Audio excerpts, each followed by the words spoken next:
सुलेमान अलैहिस्सलाम ने अल्लाह रब्बुल इज़्ज़त से एक दुआ की, कहा परवरदिगार मुझे एक ऐसी बादशाहत दे जो तूने किसी को ना दी हो। सुलेमान अलैहिस्सलाम ने यह दुआ की, अल्लाह रब्बुल इज़्ज़त मुझे ऐसी बादशाहत, ऐसी शहनशाहत दे कि तूने जो किसी को ना दी हो। अल्लाह रब्बुल इज़्ज़त ने जिब्राइल अमीन के हाथ से उनके लिए एक इम्तिहान भेजा।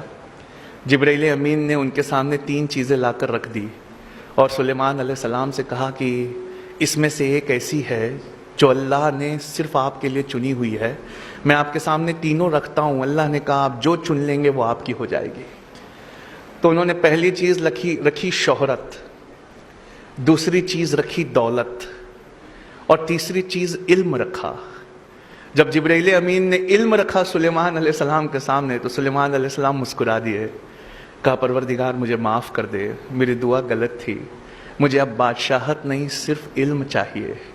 जब सुलेमान अलैहिस्सलाम ने इल्म लिया, एजुकेशन ले ली, नॉलेज ले लिया, तो जिब्राइल अमीन ने दौलत और शोहरत से कहा कि चलो वापस चलो, तुम्हें सुलेमान ने ठुकरा दिया है।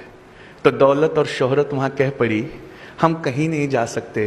हमारे रब ने जब हमें बनाया था तो ये हुक्म दिया था कि ए दौलत, ए शोहरत, जहां जहां इल्म या एजुकेशन जाए उसके पीछे पीछे चली जाना। सुलेमान ने इल्म या एजुकेशन मांग कर हमें मांग लिया है। यह इंटरनेशनल मॉनेटरी फंड की रिपोर्ट है मेरे सामने, वो कहती है 70% of Muslims in South Asia, South Asia मतलब Pakistan, India, Bangladesh, 70% of the Muslims in South Asia, they earn less than $2 a day. उनकी रोज़ाना की आमदनी $2 से कम है। आप सोचिए, एक पढ़ाई छोड़ देने से हमने क्या क्या छोड़ दिया। एक पढ़ना छोड़ देने से हम कहाँ से कहाँ चले गए। 2016 के दिसंबर में नोबेल प्राइज़ दिया गया, पिछले साल का, इस साल का होने वाला है। 2016 के दिसंबर में जब नोबेल प्राइज़ दिया गया तो एक जापानी बायोलॉजिस्ट थे, उनका नाम है योवोशुरा ओशिमी। इनको नोबेल प्राइज़ फॉर मेडिसिन दिया गया, नोबेल प्राइज़ फॉर मेडिसिन। योवोशुरा ओशिमी की से पूछा गया कि आपने ऐसी क्या चीज़ बनाई है कि दुनिया का सबसे बड़ा इनाम नोबेल प्राइज़ आपको दिया जा रहा है। तो उन्होंने कहा कि मैंने कैंसर की संभवता, कैंसर की पॉसिबल दवा खोज ली है।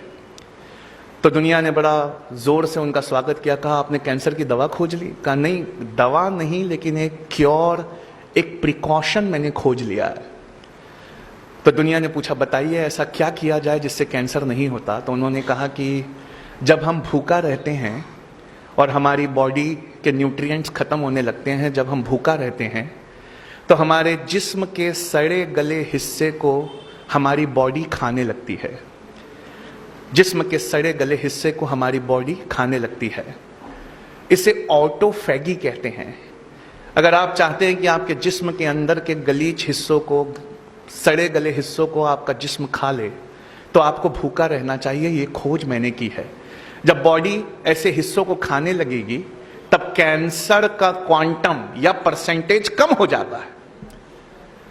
कहा डॉक्टर योवोशुरा ओशिमी, एक इंसान को साल भर में कितने दिन भूखा रहना चाहिए कि उसमें कैंसर ना पाया जाए? तो उन्होंने कहा 20-25 दिन, तकरीबन 9 से 10 घंटे भूखा रह जाए अगर, तो उसकी बॉडी उसके हिस्सों को खा लेगी, उसे कैंसर नहीं होगा। या रसूल अल्लाह सल्लल्लाहु अलैहि वसल्लम, आज समझ में आया आपने मोमिन पर रोजे फर्ज क्यों किए। आज समझ में आया।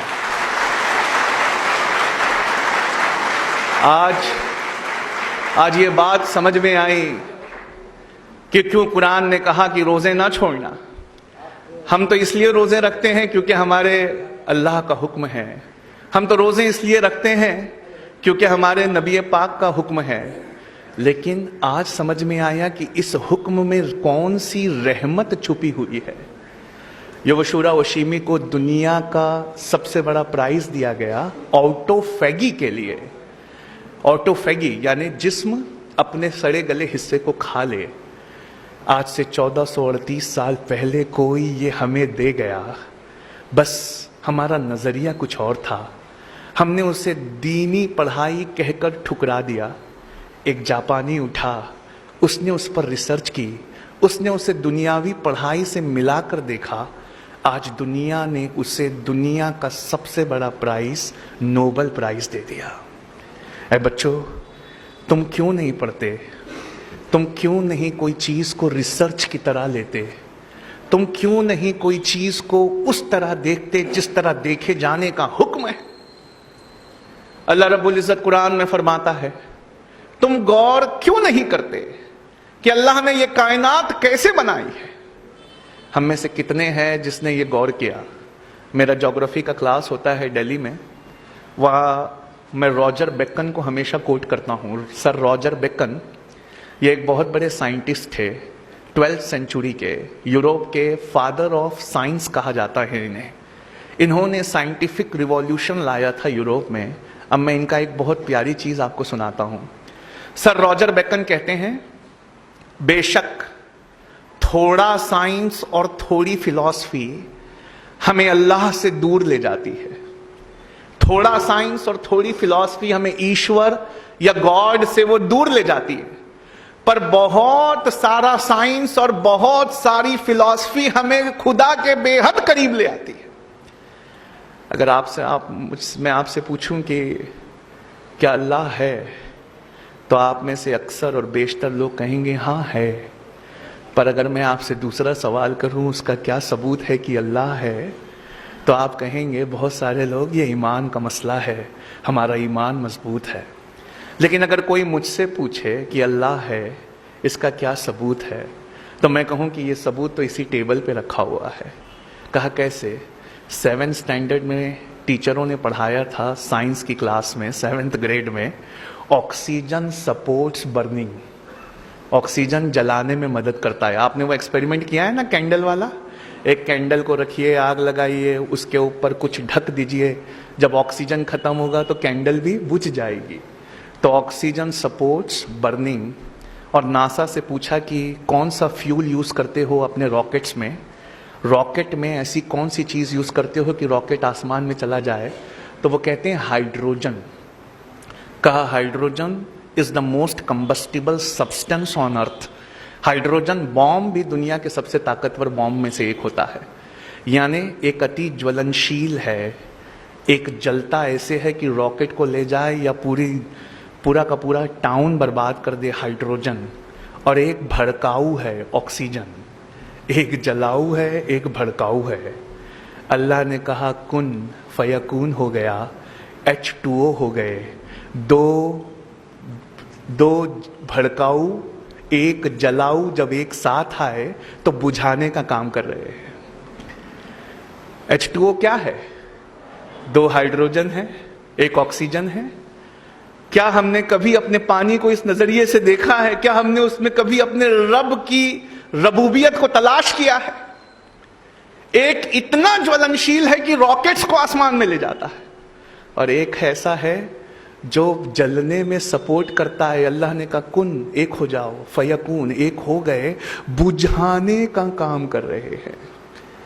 मतलब प्रॉब्लम हमारे नजरिए में है। हमने दीन और दुनिया को बांट दिया, सोचा कि दीन की पढ़ाई कुछ और है, दुनिया की पढ़ाई कुछ और है। दरअसल ऐसा नहीं है। इस्लाम में सब्जेक्ट के हिसाब से दीन और दुनिया की पढ़ाई नहीं को तकसीम नहीं किया जा सकता। इस्लाम में सब्जेक्ट के हिसाब से एजुकेशन को सेग्रीगेट नहीं किया जाता। इस्लाम में नियत के हिसाब से पढ़ाई को सेग्रीगेट किया जाता है। एक एग्जाम्पल देना चाहूँगा।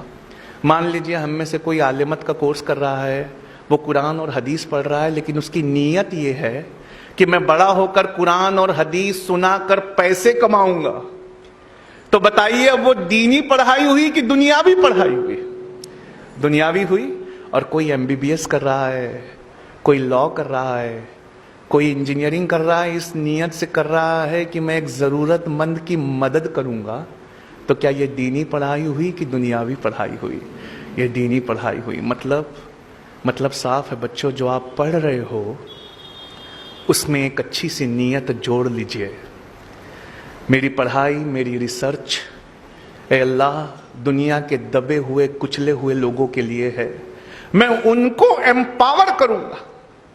डॉक्टर नॉर्मन बोरलॉग ने जब पहली बार ड्वार्फ वेराइटी ऑफ व्हीट की खोज की थी ग्रीन रिवॉल्यूशन में, डॉक्टर नॉर्मन बोरलॉग ने जब पहली बार गेहूं खोजा था जो दुनिया की भूख मिटा सकता था, तो दुनिया ने डॉक्टर नॉर्मन बोरलॉग से यह कहा था, फादर ऑफ ग्रीन रिवॉल्यूशन से, कि आप जितना सोना मांगे हम उतना सोना देने के लिए तैयार है, जितनी दौलत मांगे हम उतनी दौलत देने के लिए तैयार है, बताइए आप क्या चाहते हैं।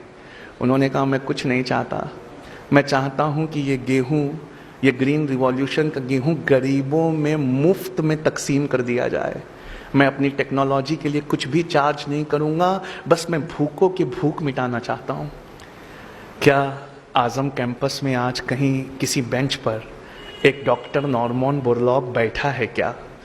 क्या आप में से किसी एक के दिल में ऐसी नीयत है क्या कि मैं अगर दुनिया में कुछ बहुत अच्छा पाया तो मैं वो इस दुनिया के लिए छोड़ जाऊंगा? आपकी नीयतें हैं जो अल्लाह के सामने आपके हिसाब में मदद करेंगी। बुखारी की पहली हदीस अल अमालु बिन्निया है, अमल का सारा दारोमदार नीयत पर है।